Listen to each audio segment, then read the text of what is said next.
Betting app online గేముల నిషేధానికి seat వచ్చే assembly సమావేశాల్లో చట్ట సవరణ బిల్లు ఆన్లైన్ గేమ్ల పట్ల కఠినంగా వ్యవహరిస్తాం శాంతి భద్రతపై కొందరు అడ్డగోలు వ్యాఖ్యలు అసెంబ్లీలో సీఎం రేవంత్ రెడ్డి కీలక ప్రకటన. అయితే బెట్టింగ్ యాప్ ఆన్లైన్ గేమ్ల నిషేధానికి సిట్ ఏర్పాటు చేస్తున్నట్టు సీఎం రేవంత్ రెడ్డి ప్రకటించారు. ఇటీవల యాప్స్ వల్ల జరుగుతున్న అనర్థాలను దృష్టిలో పెట్టుకొని నిర్ణయం తీసుకున్నట్టుగా తెలిపారు. రాష్ట్రంలో శాంతి భద్రతలకు తాము అధిక ప్రాధాన్యం ఇస్తున్నామని చెప్పారు. అందుకే తమ ఏడాదికి పైగా పాలన ఎలాంటి ఘటనలు లేవని చెప్పారు. అయితే జూదాల పట్ల కఠినంగా ఉండాలని అనుకుంటున్నామని అన్నారు.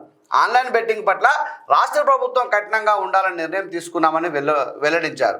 విమర్శల జోలికి పోను, ఆన్లైన్ రమ్మీ బెట్టింగ్లపై కఠినంగా ఉంటామని సీఎం రేవంత్ స్పష్టం చేశారు. వచ్చే సమావేశాల్లో ఆన్లైన్ బెట్టింగ్లపై చట్ట సవరణ చేస్తామన్నారు.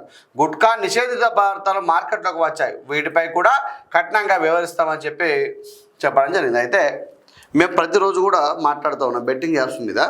అనేక సందర్భాల్లో అనేక విధాలుగా మేము మాట్లాడడం జరుగుతూ ఉంది. బెట్టింగ్ యాప్స్ ఏ విధంగా జరుగుతూ ఉన్నాయి, అసలు వాళ్ళు మనకి ఎట్లా ప్రలోభ పెడతా ఉంటారు. ఎవరో ఒక పెద్ద మనిషి చెప్తూ ఉంటాడు, ఈ బెట్టింగ్ యాప్ చేసినట్టయితే ముంగట ఒక 500 కట్టలో 500 కట్టలో 1000 కట్టలో 2000 కట్టలో ముంగటేసుకొని ఏం చేసి ఈ బెట్టింగ్ యాప్ ఆడడం వల్ల నాకు ఇన్ని డబ్బులు వచ్చినాయి, చాలా బాగుంటుందని చెప్పగానే ఆ చూసే ఎవరైతే ఇక వాళ్ళు నమ్ముకుని ఉంటారు కదా, అన్నం తినకుండా వాళ్ళే నా జీవితం అనుకునే వాళ్ళు ఏం చేస్తారా అంటే కొంతమంది ఆ యాప్ను ఓపెన్ చేస్తారు. చేసిన తర్వాత ఏం చేస్తారంటే 2-3 రోజులు ట్రయల్ అని చెప్తూ ఉంటారు. ట్రయల్లో నీకు 500 పాయింట్లు 1000 పాయింట్లు నీకు ఇస్తూ ఉంటారు. అంతే కదా, కొన్ని యాప్స్ ఉంటాయి. 500 పాయింట్లు ఇచ్చినప్పుడు ఏం చేస్తారంటే దాన్ని వాడతాం. మనం వాడినప్పుడు 500 కాస్త 1000 అయితే 1000 కాస్త 200 అయితే 200 కాస్త 2000 అయింది. అయినప్పుడు నీలో ఒక ఉత్సాహం నీకు రేకెత్తించినట్టు అవుద్ది. ఆ ఉత్సాహాన్ని పట్టుకొని నువ్వేం చేస్తావంటే 5000 పెడతావు, 10,000 పెడతావు. నిన్న ఒక వ్యక్తి చనిపోవడం జరిగింది బెట్టింగ్ యాప్ వల్ల. అతను ఏం చేసినాడా అంటే ఇంతకుముందు బెట్టింగ్ యాప్ వల్ల కొంత అమౌంట్ నష్టపోవడం జరిగింది. పోయిన తర్వాత మొన్న సోమవారం రోజు ఐపీఎల్ బెట్టింగ్ మళ్ళీ కొన్ని డబ్బులు 2 లక్షల రూపాయలు వేసినాడట.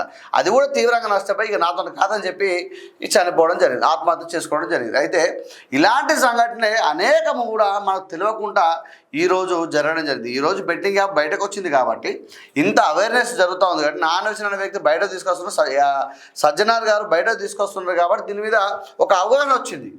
రాకపోతే ఇప్పటికి కూడా చాలామంది బెట్టింగ్ యాప్ వల్ల నష్టపోయిన వాళ్ళు చాలామంది ఉన్నారు.